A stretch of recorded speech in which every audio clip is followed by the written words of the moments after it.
Hello, everybody.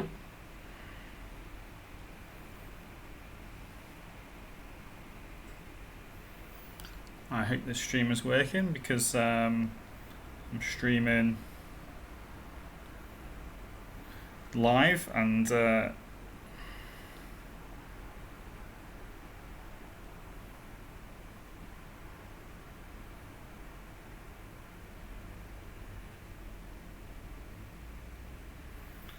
just trying to sort out an issue for somebody straight immediately as they message me trying to get here.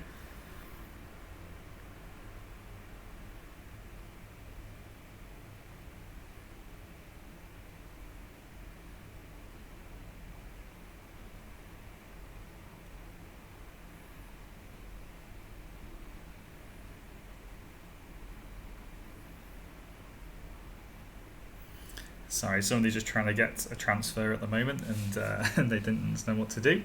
They'll probably watch this later and have a little laugh that they've just messaged me literally as I've gone live.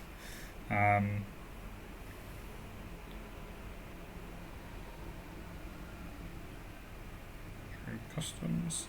One of the things that the Olympiad does is that it when you get off the plane, immediately afterwards you get out through customs and there's an Olympiad desk there with a load of people stationed, and you get your transfer to the hotel for free.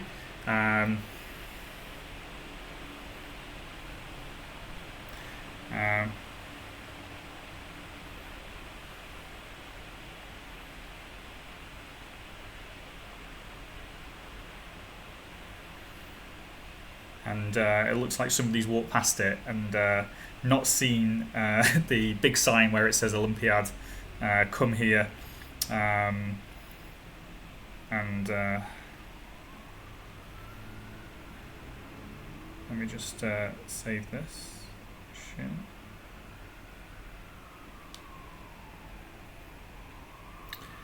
And there's always confusion because it always happens.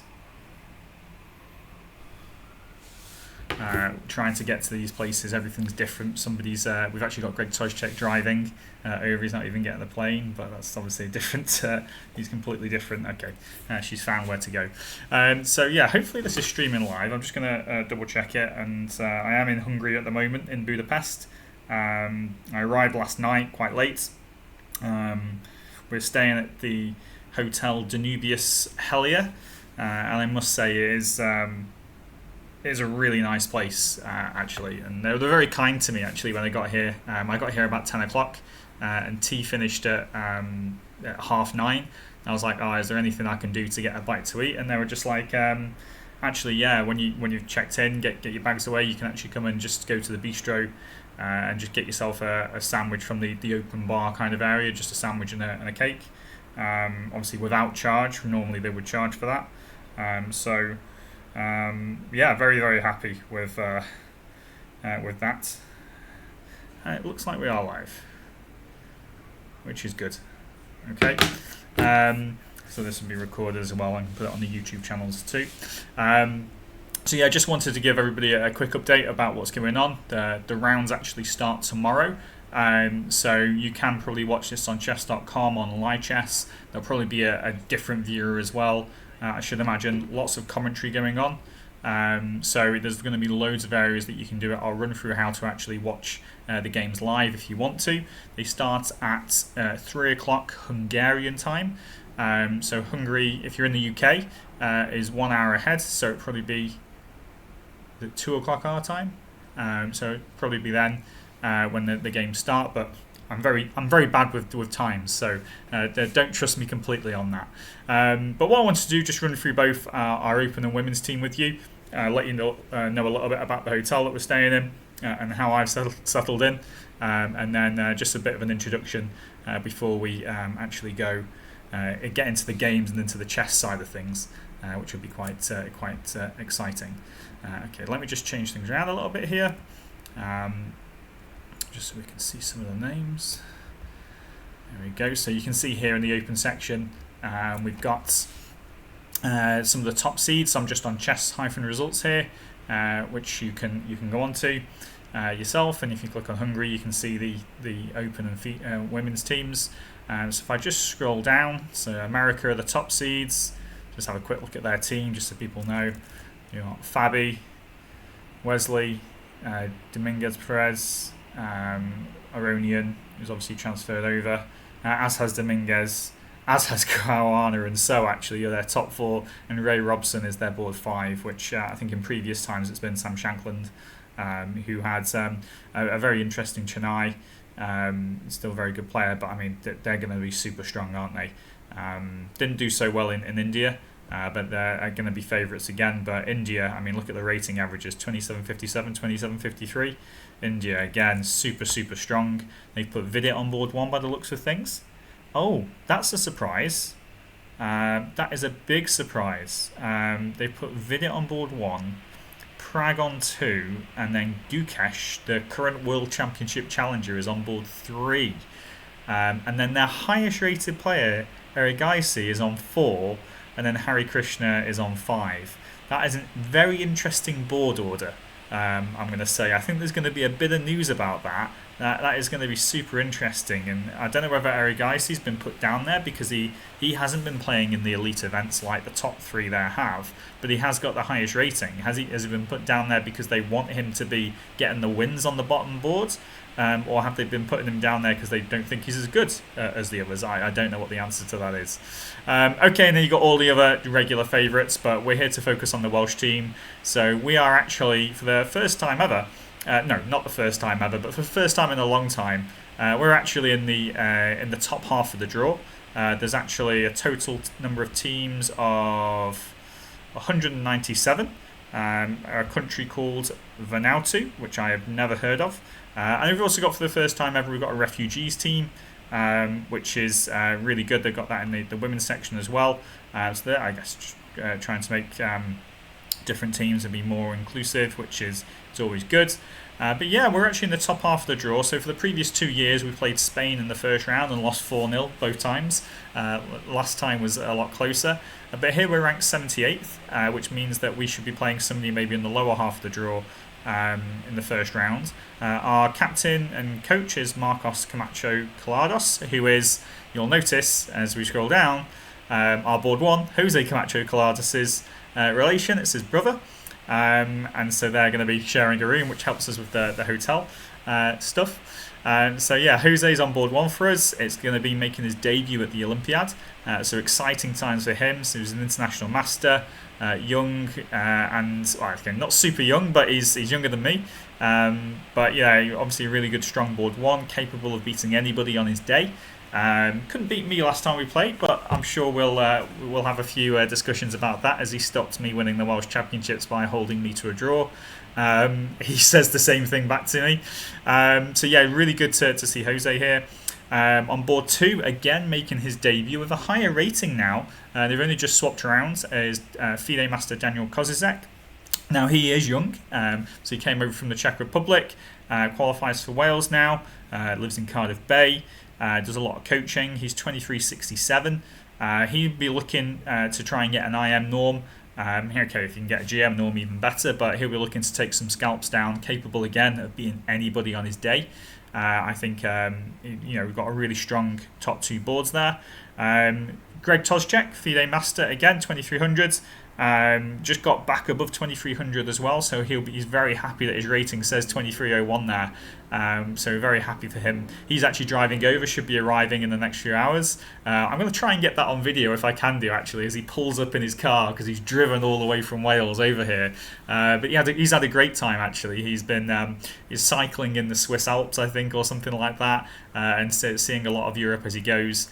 And of course he's got some relatives in Poland, which I believe he's visiting afterwards as well, so hence the drive. But he didn't seem phased about driving, which I thought personally was a little crazy. But yeah, Greg played in Chennai 2 years ago, on board 1 for us. So yeah, he's not a veteran, but obviously still a very strong player. Then you got probably the worst player of the bunch, which is me. I'm playing on board 4. I'm a FIDE Master, although fake FIDE Master. Above 2200 now, which is quite nice to see. I've been flirting with being below, and I really want to push that rating up to about 2250, and then see if I can climb towards 2300. which is where I think I can perform at on a consistent basis. But okay, yeah, really looking forward to playing in this.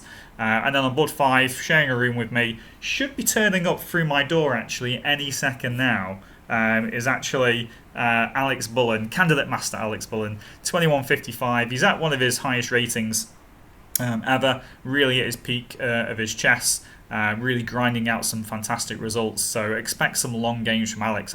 I'm pretty sure I had a look at some of his games, and he's had like games over 100 moves like 3 or 4 or 5 times in the past 6 months to a year. I'm just like, I can't think when I've played a game over 100 moves at all. I think I might have had like 1 or 2 over 30 years. So he really does not give up, and that's maybe one of the things that is so reason why his rating's going up, because he just keeps playing, even in drawn positions, hoping for that mistake. And obviously he gets it, so a lot of different skills on show there. But I think we're really happy with our team. We know that we've got 5 players there that can really do a job and will really do as much as they can to try and grind out results. So the first few rounds it's going to be very yo-yo-y, and we'll play probably a very low rated team in the first round, and then we'll probably play somebody with 4 Grandmasters on their boards in the second round, which is when it really starts for us. And then we'll yo-yo a little bit, and then we'll start to play against some more level teams. Let's have a look at the women's section now. So if I click over to the women, just to run down the team. So okay, so top seeds, India, very, very strong again. I mean, I don't even think that they're probably maybe even missing somebody, but Dronavali, Vaishali, Divya Desmukh, she's been very young and very good, winning a lot of things. Vantika, Tanya Sakdev as well. On board 5 is always going to be dangerous, playing on board 4. So they're the favourites. And then Georgia, of course, who seem to have a better women's team there than the Open team. Poland are always strong, China, very strong teams. But okay, we want to look at Wales. Well, the total entrance, first of all, in the women's section is 184, and Vanuatu are seeded last. But okay, they've got the same rating of 1400 up to 167, which is the British Virgin Islands. I believe, is this because they're all unrated? Yeah, they haven't got a rating. Okay, so they just haven't played. Now, that actually in the Olympiad, by the way, is very, very dangerous, because you're going to have some players, depending on what country they're from, you can't trust the rating. They might not have a rating at all, but they might actually be rated about 2,000 strength. You've just got no idea what you're playing. So don't go by the ratings, is what I'll say, which is quite difficult. Okay, so Wales were seeded 80th in this section. Is that the top half, 80? Yeah, 184. So top half, which is good for them. They'll have hopefully an easier pairing for round 1, get them off the mark. But Brandon Clark is their captain. So he's been brought in, international master, nearly a grandmaster to be fair. Same with Marcos, for coach for the Open team.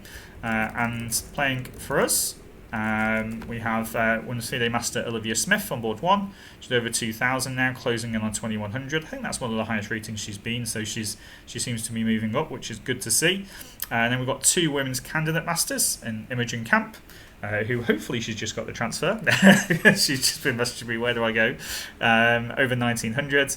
Linda Smith, over 1,800 there. And then Kimberly Chong, who, if she plays and has a good tournament, can definitely get herself, 50% score, would become a women's candidate master. And if she gets a 65% score, it would be a women's FIDE master.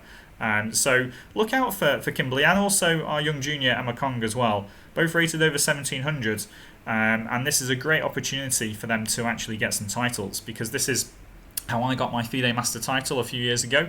It was in the Batumi Olympiad in Georgia. I got, 6.5 out of 10, so I played a lot of games. But because I got 65%, I automatically got the FIDE Master title. It's almost like a bit of a cheat way of getting the FIDE Master title, but I'm going to take it all the same. So I didn't get my rating above 2,300, but I got 65% in this tournament, and therefore the rules say you're allowed to get the title. So it's 65% for FM title, or WFM if you're in the women's section, and then 50% to become a Candidate Master in the Open section, and also the women's section, Candidate Master or Women's Candidate Master.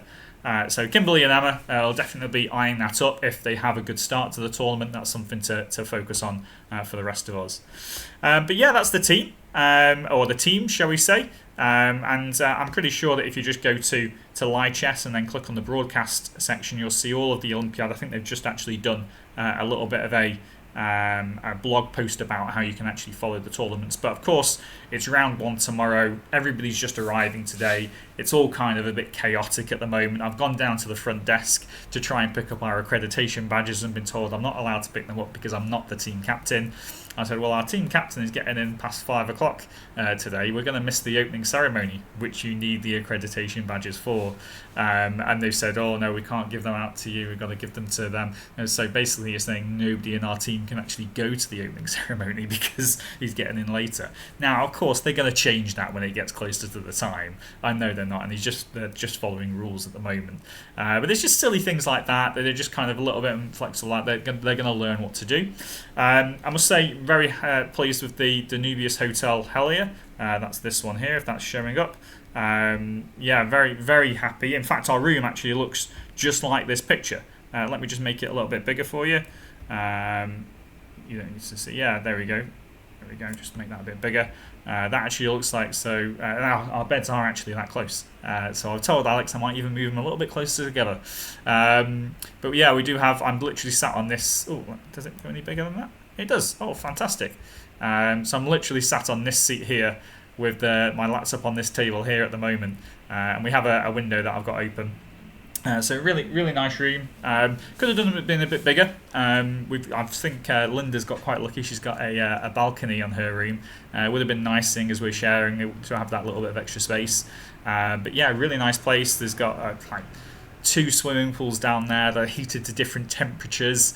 I've literally just been in the gym this morning and then gone into a steam room as well for probably the first time in my life, and so I'll be using that quite regularly. Quite a big push on health and trying to make sure that you stay fit, because you might be playing chess, you might think, oh, it's only 1 chess game a day, and you even get rest days as well. But after a week and a half of staying somewhere else, it can be quite exhausting. So you do need to look after yourself. And I had breakfast this morning. It was very nice as well. There was lots of offers on there, so it's much better food than it was in Chennai for me. So I'm very happy with that. But yeah, no, very happy with everything. Just have a little look at some of my messages. Playing venue. Yeah, I might go and see the playing venue in a second just to try and find out where it is. I know that Alex is about to arrive, so I might go out with him and go to the local shops.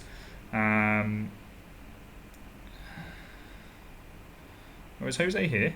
Jose, might you already be here?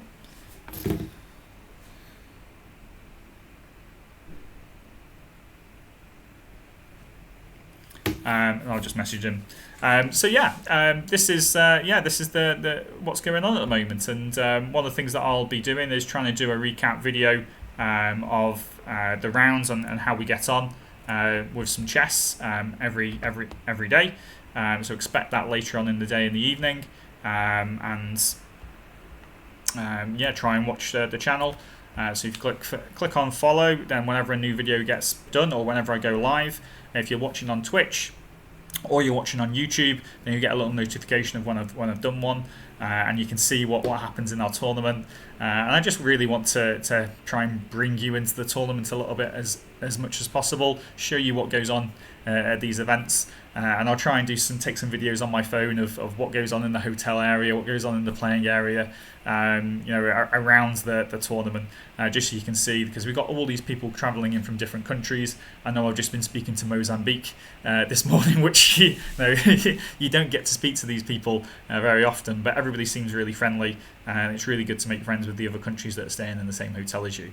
But yeah, really happy with the hotel. Looking forward to the tournament in round 1 tomorrow, and I'll speak to you later. Bye bye.